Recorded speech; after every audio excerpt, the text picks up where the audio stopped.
Hi and welcome, I'm Andy Miocha and you are watching A News. Here are the headlines. IAEA's chief says Tehran could resume uranium enrichment in a matter of months.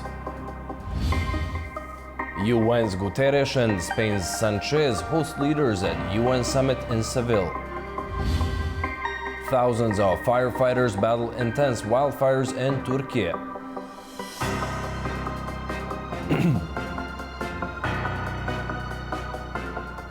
Thank you for tuning in. The head of the UN's nuclear watchdog said that Tehran could restart enriching uranium in a matter of months, contradicting the US President Donald Trump, who declared the nuclear facilities totally obliterated. Meanwhile, Iran has said that before any diplomatic talks can continue, Washington must rule out any further strikes. US President Donald Trump reaffirmed his stance, saying Washington is not speaking to Tehran and not offering Iran anything. He again claimed that US forces had totally obliterated Iran's nuclear facilities, a statement at odds with the assessment of UN nuclear chief Rafael Grossi, who said Iran could resume uranium enrichment within months. Grossi stressed that while Iran's nuclear infrastructure suffered severe damage, key capacities remain intact. The IAEA's findings align with early US intelligence, which also suggests the program was set back only temporarily. Amid rising uncertainty, Iran's Deputy Foreign Minister Majid Takhtravanchi told the BBC that the US must rule out further military action if it wants a return to talks. He said Iran is still waiting for clarity, questioning whether negotiations can proceed in the shadow of aggression. The relationship between Iran and the International Atomic Energy Agency has also deteriorated. Iran's parliament recently voted to suspend cooperation with the watchdog, accusing it of bias toward the US and Israel. Adding to concerns, Iran's foreign ministry spokesperson said the security of IAEA inspectors cannot be guaranteed following the strikes. While Trump has said he would absolutely consider further strikes if Iran crosses nuclear thresholds, Iranian officials maintain that uranium enrichment is their inalienable right and will continue for peaceful purposes. With no date set for talks and both sides trading warnings, the path back to diplomacy remains uncertain. Multiple US outlets are reporting that the American strikes on Iran's nuclear facilities caused less damage than expected, citing intercepted communication between Iranian officials as well as preliminary intelligence assessments. Artura Shiralilu brings more from Tehran. The report by the Washington Post, citing intercepted communications between senior Iranian officials saying U.S. strikes caused less damage than expected, is a fresh blow to President Trump's repeated claim that the U.S. strikes obliterated Iran's 3 major nuclear sites. According to the Daily, the classified signals intelligence showed Iranian officials privately discussing that the attacks were not as destructive as anticipated, decimating the U.S. war crimes. Contrary to the White House narrative, a neat preliminary U.S. intelligence assessment reported by CNN and the New York Times said the Trump-ordered attacks set back Iran's nuclear program by just a few months, not years. The Director General of the International Atomic Energy Agency, Rafael Grossi, has also said that it would be too much to claim that the US and Israeli attacks had wiped out Iran's nuclear program. In the meantime, Iran has acknowledged that there was a serious damage, but said the enriched materials were evacuated months beforehand, as Tehran was expecting the attacks. Iran's Foreign Minister Abbas Araghchi, in a letter to the UN Secretary General Antonio Guterres and the Security Council, has called for recognition of the US and Israel as aggressors and demanded compensation of war damages inflicted on its nuclear sites and civilian areas. Reporting for A News TV, Tehran.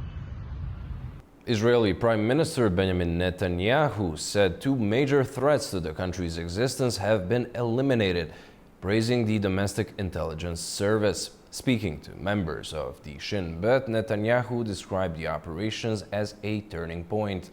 He said new opportunities are emerging with hostage rescue and the defeat of Hamas, now his top priorities. Currently, 50 hostages remain in Gaza, 20 of whom are believed to be alive. Ukraine is withdrawing from the Ottawa Convention, the international treaty banning the use of anti-personnel landmines. Ukraine's President Volodymyr Zelensky said nothing can replace landmines for defense purposes in his country's war with Russia. Ukraine is set to withdraw from the Ottawa Convention after President Volodymyr Zelensky signed a decree on Sunday. The convention bans the production and use of anti-personnel landmines. The decree was published on the official presidential website. In a video address to the nation, Zelensky explained that Russia has ignored the convention's obligations during the ongoing war with Ukraine. Протипіхотні міни. Причому не тільки зараз. Russia was never part of this convention, and it is using anti-personnel mines with utmost cynicism. And not only now, by the way, in its war against Ukraine. It's a hallmark of Russian killers. To destroy life by all means at their disposal, with chemical weapons and ballistic missiles, including medium-range ones. Also in the mix are all kinds of mines, including anti-personnel ones. Unfortunately, this is how it is. We see how our neighbours in Europe react to this threat. Notably, Russia has intensified its offensive operations in recent months, gaining a significant advantage in manpower. The date for parliamentary discussion of the issue has yet to be announced. Before Ukraine, 5 other countries neighboring Russia have withdrawn from the Ottawa Convention or indicated they would do so: the Baltic States, Poland, and Finland. The wave of withdrawals began in April and has accelerated in recent weeks. On April 16, 2025, Latvia's parliament voted in favor of exiting the treaty, citing national defense needs. Finland followed on June 19th, with parliament approving withdrawal legislation, emphasizing the country's 1,340-kilometer border with Russia. On June 25th, Poland's lower house, the Sejm, passed a resolution to leave the convention, arguing that the ban restricts legitimate defense capabilities. Estonia finalized its parliamentary vote on June 4th and officially notified the UN later in June, aligning with its Baltic neighbors. Lithuania formally submitted its withdrawal notice to the United Nations on June 27th, triggering the treaty's 6-month exit clause. And on June 29th, Ukraine joined the wave. President Volodymyr Zelensky signed a decree initiating withdrawal, declaring that anti-personnel mines are now vital for protecting Ukrainian territory amid Russia's invasion. The Ottawa Convention, or Anti-Personnel Mine Ban Treaty, was adopted in 1997 and entered into force in 1999. It bans the use, production, transfer, and stockpiling of anti-personnel landmines and requires the destruction of existing stockpiles. The treaty currently has 165 state parties, but several major military powers, including Russia, China, India, Pakistan, and the United States, have never joined. The recent withdrawals signal a critical shift in the future of the Ottawa Convention. As these countries adapt their defense strategies in response to increasing security threats, the effectiveness of the treaty in addressing modern military challenges is now in question. With several NATO and EU members reconsidering their commitment, the Convention faces growing pressure to evolve in line with current geopolitical realities.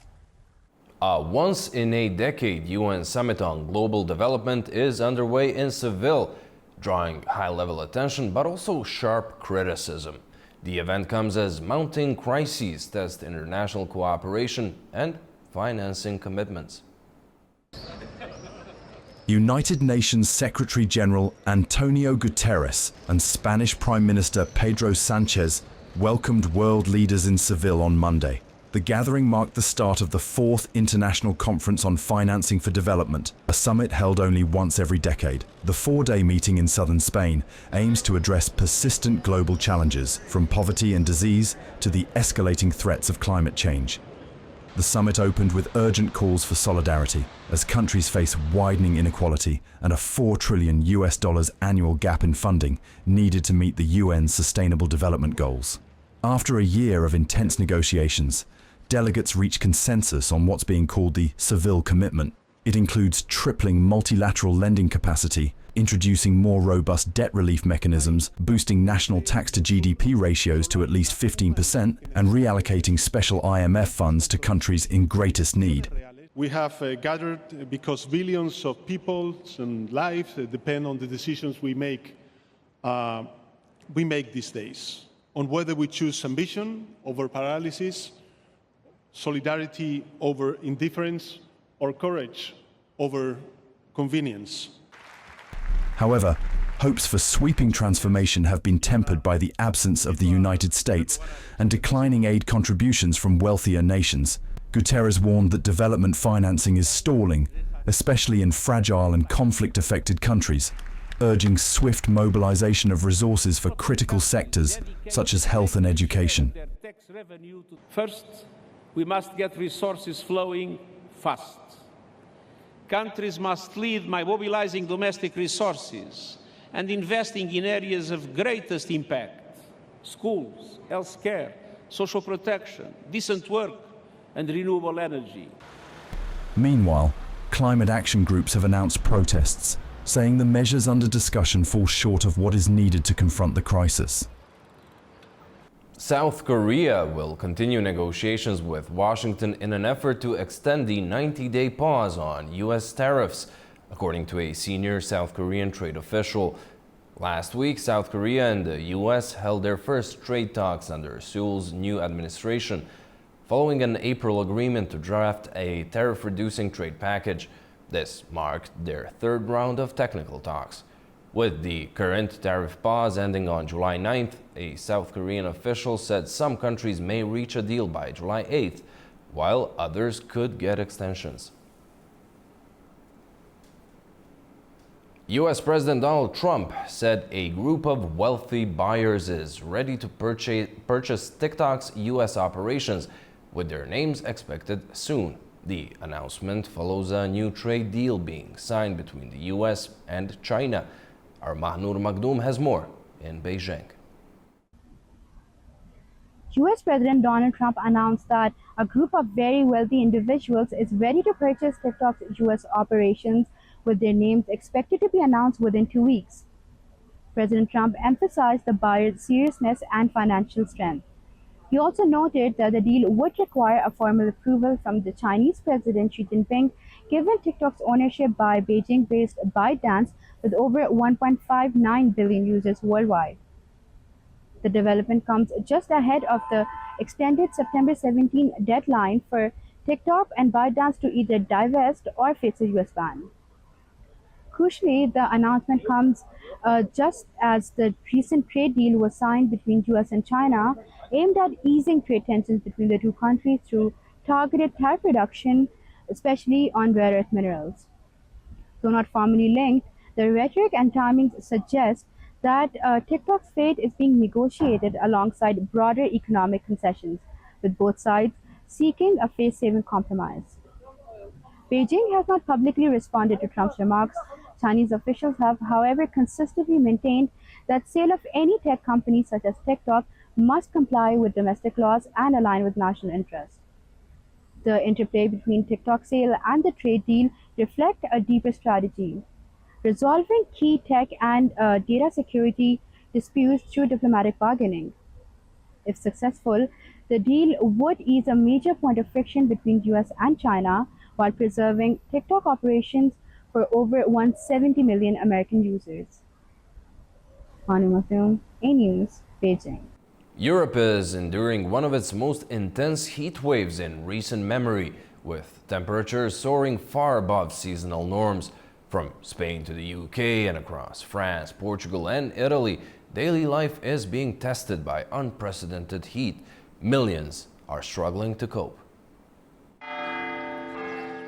Europe is facing a severe heat wave, with temperatures rising well above seasonal averages. Spain is experiencing its hottest June on record. In El Granado, temperatures hit 46 degrees over the weekend, the highest ever recorded in June. Most of the country is under heat alerts, and authorities are investigating the death of a Barcelona city worker to see if it's linked to the extreme temperatures. It's awful. It makes me collapse. We need to be looking for shade constantly, air conditioning in the car, those who have it. And look, we have these bracelets that ring with all these heat warnings. In Germany, residents of Bonn tried to cool off by the river, with national forecasts warning of temperatures nearing 38 degrees in the coming days, close to historic records. Meanwhile, in the UK, London recorded highs above 30 degrees. The heat wave extended beyond Spain and Germany. In France, temperatures climbed to 40 degrees Celsius on Saturday afternoon, leaving parks empty. The heat is expected to reach its highest on Monday, to as high as 38 degrees Celsius. So far, the agency has issued orange heat alerts for 73 French departments. In Lisbon, tourists and residents are battling high temperatures, while in Rome, crowds are gathering in shaded areas as the city approaches record-breaking heat. It's really hot. Like, I had never experienced this before, but you know, it's Rome, so I'm enjoying it so far. The extreme conditions are disrupting daily life across the continent. Scientists identify greenhouse gas emissions from burning fossil fuels as the primary driver of climate change. Last year marked the hottest year ever recorded on Earth.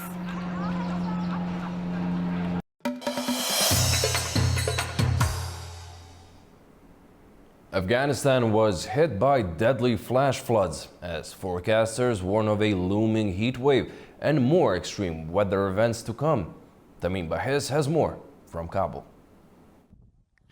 Deadly flash floods triggered by recent heavy rainfall have struck the provinces of Maidan Wardak and Logar, claiming the lives of 4 people, including 3 children, and injuring 4 others. The floods have left a trail of destructions. According to local officials, hundreds of families have been displaced, while over 3,200 hectares of farmland and around 270 oaks have been destroyed. Authorities say several major roads blocked by the floodwaters have now been cleared. Emergency aid, including food and tents, is being distributed to those affected. But flood victims continue to appeal for more help from the interim government and humanitarian organizations. Meanwhile, the Meteorological Department reports that temperature in June have risen by 2 degrees Celsius compared to the same period last year. The rising heat is fueling concerns that more extreme weather events could follow. The UN has warned of a severe heat wave expected between July 1st and 3rd. Temperatures could soar as high as 45 degrees Celsius in parts of eastern, northern and southern Afghanistan. With floods displacing families and extreme heat looming, the crisis highlights a growing reality. Climate change is having a severe and accelerating impact on Afghanistan, threatening lives and livelihoods and the country's fragile environment. Tamim Bahis reporting for A News from Kabul, Afghanistan. Türkiye is battling raging wildfires with strong winds spreading flames across Izmir and nearby provinces. Thousands of firefighters have been deployed and evacuations are underway as officials confirm at least 9 major fires are active. Turkey is once again battling devastating wildfires as temperatures soar across the country. In the western province of Izmir, strong winds have fueled multiple blazes, forcing evacuations and suspending airport operations. The fire has just reached the houses below. I do not know how it will continue there. The fire, which began in Izmir's Menderes district, rapidly spread to nearby Gazimir and Seferihisar. Residents watched in fear as flames advanced into residential areas. There are lots of houses there. There is a summer camp. The forest goes all the way there. I thought it will not cross the road, but it did. The wind is extremely strong. Heavy gusts, reaching up to 100 kilometers per hour, have severely hampered aerial firefighting efforts. Because of the heavy wind and dry weather, the fire quickly moved towards the Menderes district due to the direction of the wind and it is not under control. Our teams are working on the ground. The wind gusts are between 70 to 100 kilometers per hour, so our air units are not operating. The Ministry of Agriculture and Forestry says more than 1,000 firefighters, 11 planes, and 27 helicopters are battling the flames. Minister Ibrahim Yumakli confirmed that 3 people were treated for smoke inhalation and later released. So far, 4 villages and 2 neighbourhoods have been evacuated in Izmir. Nationwide, a total of 9 major fires have broken out across Izmir, Denizli, Manisa and Aydın. Minister Yumakli says 3 of the fires in Izmir remain serious and response efforts will continue. Meanwhile, Justice Minister Yilmaz Tunç announced that 17 individuals have been detained as part of an ongoing investigation into the cause of the fires. Prosecutors are conducting what Tunç described as comprehensive and meticulous inquiries. The issue of resuming deliveries of American 5th-generation F-35 fighter jets to Türkiye may be resolved by the end of the year, according to the U.S. ambassador to Ankara, Tom Barak. He said both sides are ready for a new beginning. Türkiye was removed from the F-35 program in 2019 after purchasing Russian S-400 systems, triggering U.S. sanctions. Barak says momentum is now building for a possible breakthrough. Azerbaijan has detained 2 Sputnik Azerbaijan staff members for operating illegally after the outlet's accreditation was revoked in February. Police raided the Baku office as part of the investigation. The office's director, Igor Kartavy, and employee, Yevgeny Belousov, were escorted from the building and taken away in a police vehicle. Authorities say the outlet's closure was intended to balance Russian media presence in Azerbaijan with access for Azerbaijani state media in Russia. The bodies of 2 Azerbaijanis killed during a controversial Russian security raid were returned home today. Hussein and Ziadin Safarov lost their lives in a Federal Security Service operation in Yekaterinburg last Friday, an event that has sparked outrage in Baku. Our Aytan Shukurova reports from the Baku airport. The bodies of Hussein and Ziadin Safarov, 2 Azerbaijani nationals killed during a Russian security operation in Yekaterinburg, have been repatriated to Azerbaijan. The remains arrived at Baku airport, and according to their brother Seyfettin Husseinli, the brothers will be buried in Acabade. The 2 men were killed on the morning of 27th of June when Russia's Federal Security Service conducted raids on homes belonging to Azerbaijanis in Yekaterinburg. The operation resulted in at least 9 arrests, while reports suggest that over 60 Azerbaijanis may have been detained in total. One of those detained, who has since been released, alleged physical abuse, humiliation and the unlawful seizure of valuables during the raid. Azerbaijan's foreign ministry has strongly condemned the operation, describing it as brutal and unjustified. The Russian charge d'affaires in Baku, Pyotr Volokovich, was summoned to the ministry, where officials demanded an immediate and transparent investigation. Baku has stressed that the killings were unacceptable and voiced concerns about ethnic profiling and the use of excessive force against Azerbaijani citizens. While Russian authorities have claimed the raids were linked to an ongoing investigation into past crimes, they have not disclosed details about the circumstances of the killings or the level of force employed. Azerbaijan continues to call for full accountability and assurances for the safety and legal rights for its citizens residing in Russia. Azerbaijan is set to host the 17th Economic Cooperation Organization Summit in Hankendi on July 3rd and 4th. The event will bring together ECO leaders, including those from Türkiye, Pakistan and Uzbekistan, for talks on regional cooperation and sustainable development. Starting July 1st, Azerbaijan will host the ECO Week across multiple cities, including Agdam, Lachin and Fuzuli. The week includes forums on youth, gender inclusion and regional economic connectivity. A landmine explosion severely injured an Azerbaijani police officer in the Agdam district, bringing the total number of mine victims in Azerbaijan to 399 since the end of the Second Karabakh War. Despite the mining efforts, landmines remain a threat, with officials in Azerbaijan citing Armenia's refusal to share accurate minefield maps. Azerbaijan urged the international community not to remain silent on what it calls ongoing violations of humanitarian law. BP has marked the conclusion of its English language education initiative in Baku, aimed at supporting youth without access to intensive language training. Our Lou Brown has more on the initiative.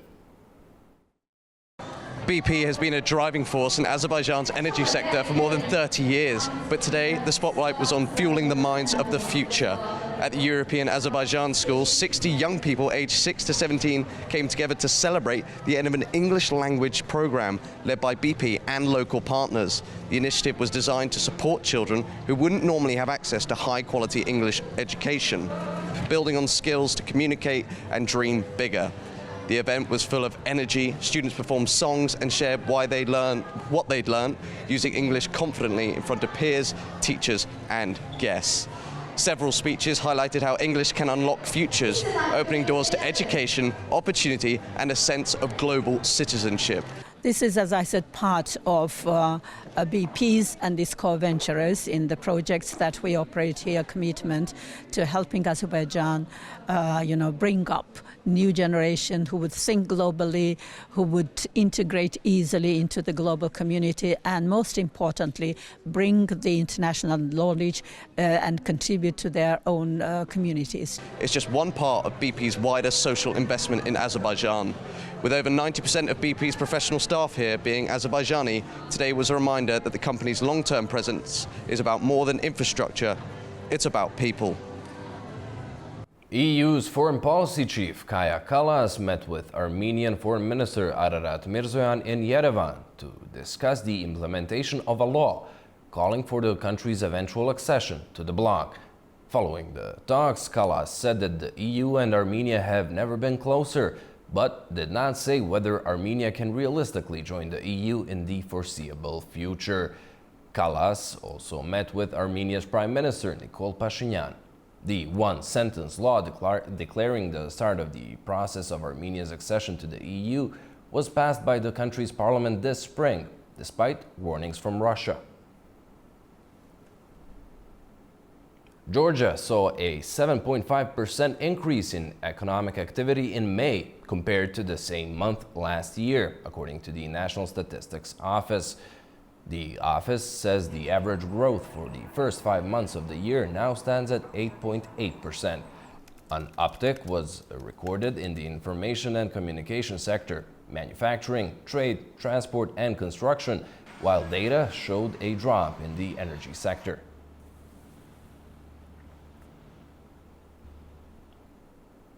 A new freight train route connecting Beijing to Baku was launched at the Beijing International Land Port.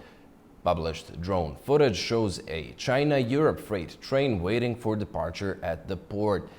The route utilizes a rail-sea-rail multimodal transport system, with the shipment set to cross the Caspian Sea by ship before reaching its final destination in Baku.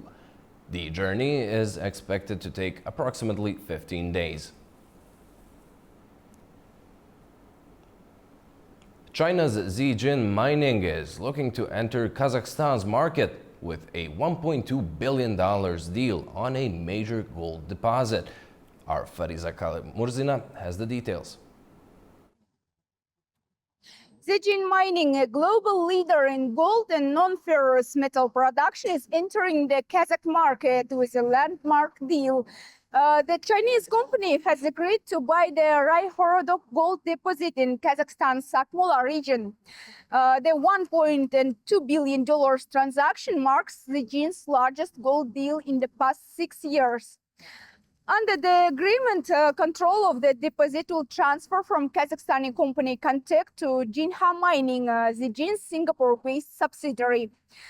The purchase is still subject to approval by Kazakhstan's regulatory authorities. According to the internationally recognized geo classification, the Rai-Horodok deposit holds an estimated 100 tons of gold, making it the third largest in Kazakhstan and one of the country's biggest single-source deposits. Current production stands at around 5.5 tons per year, but RG Gold, the operator, says output could rise to 10 tons annually in the coming years. With this purchase, Zjin aims to increase its total gold output to 110 tons per year by 2028. The company, valued at approximately $70 billion, manages more than 30 mining projects across 17 countries. It emphasizes sustainable growth, environmental responsibility, and the use of green technologies. Zjin's entry into Kazakhstan is expected to bring international expertise, fresh investment, and job creation to the region at a time when the country's gross international reserves have reached $52.4 billion, highlighting its economic strength. Fariza Kalimurzina, A News in Almaty, Kazakhstan. Well, that's all we have for you for now. Thank you so much for watching and stay tuned to A News.